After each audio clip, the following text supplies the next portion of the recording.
सिंधिया छोड़ेंगे बीजेपी, कांग्रेस नेताओं की ओर से बड़ा दावा। सिंधिया के ट्विटर अकाउंट पर नहीं दिख रहा है बीजेपी का नाम। चुनावी मौसम में सिंधिया का फिर बदल रहा है मन।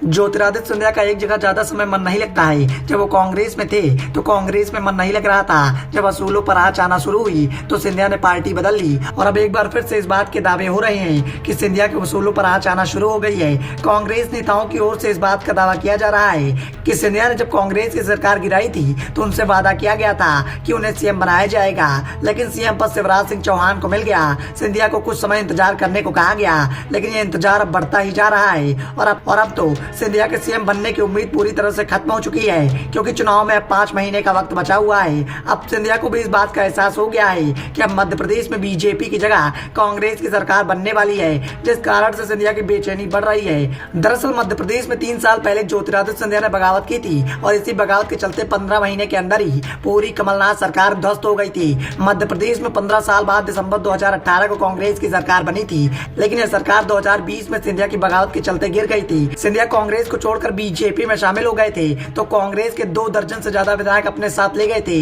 जिस कारण से मध्य प्रदेश में सरकार ही नहीं चल पाई। लेकिन अब दावे इस बात के किए जा रहे हैं कि सिंधिया का मन बीजेपी में नहीं लग रहा है, वो बीजेपी छोड़ने की तैयारी कर रहे हैं। इस समय कांग्रेस का फोकस भी मध्य प्रदेश पर बना हुआ है। सिंधिया के बीजेपी छोड़ने की चर्चा चल ही रही थी कि कांग्रेस की ओर से पॉजिटिव संकेत भी मिलने लगे। दिग्विजय सिंह के भाई लक्ष्मण सिंह ने कहा कि सिंधिया की कमी कांग्रेस को खल रही है। मुझे सिंधिया की याद आती है क्योंकि उनकी उपस्थिति कांग्रेस के लिए फायदेमंद थी। उनमें क्षमता है, वो अब बड़े अच्छे वक्ता हैं। वैसे बड़े नेता कमलनाथ, दिग्विजय सिंह, नेता प्रतिपक्ष डॉक्टर गोविंद सिंह और अजय सिंह जैसे सभी बड़े नेता सिंधिया की गद्दारी को याद कर इस बात का दावा कर रहे हैं कि अब सिंधिया की कांग्रेस पार्टी में कोई जगह नहीं है। वैसे ये बात भी साफ हो गई है कि सिंधिया ने जब कांग्रेस छोड़ी थी तो उस समय मध्य प्रदेश में बीजेपी के किसी भी नेता को इस बात की भनक तक नहीं लगी थी। सारा मामला दिल्ली से सेट हो गया था और अगर सिंधिया के मन में घर वापसी की इच्छा होगी तो ये भी तय है कि मामला मध्य प्रदेश में नहीं दिल्ली में ही सेट होगा, क्योंकि सिंधिया की गांधी परिवार से काफी अच्छे संबंध है।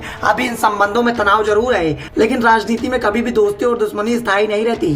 दरअसल सिंधिया के बीजेपी छोड़ने के कयास लगना शुरू हो गए हैं। ग्वालियर संभाग में कांग्रेस प्रवक्ता धर्मेंद्र शर्मा ने इसे लेकर ट्वीट किया। भाजपा में बड़ी बगावत की तैयारी, सिंधिया ने भाजपा छोड़ने का मन बनाया। अपने ट्विटर प्रोफाइल से भाजपा का रंग, झंडा, नाम सब कुछ हटाया। लगता है भाजपा में वसूलों पर आँच आ गई है। कैसी हालत हो गई है, ना घर की ना। इसके बाद से लगातार चर्चाएं तेज हो गई हैं। सिंधिया बीजेपी छोड़ रहे हैं। सिंधिया समर्थक भी इस बात से हैरान हैं कि आखिर महाराज इतना बड़ा फैसला कैसे ले रहे हैं। वैसे हैरानी तो 3 साल पहले भी हुई थी जब सिंधिया अचानक ही कांग्रेस को छोड़कर बीजेपी में शामिल हो गए थे। बाद में सिंधिया ने इन चर्चाओं को लेकर जवाब दिया। मध्य प्रदेश में कांग्रेस पार्टी के पास जनता को कोई मुद्दा नहीं है, इसीलिए सुबह शाम केवल झूठ और प्रोपेगेंडा फैलाना है। मेरे ट्विटर बायो से अच्छा अगर जनता की मन की बात पढ़ ली होती तो 15 महीनों के अंदर भ्रष्ट सरकार न गिर जाती।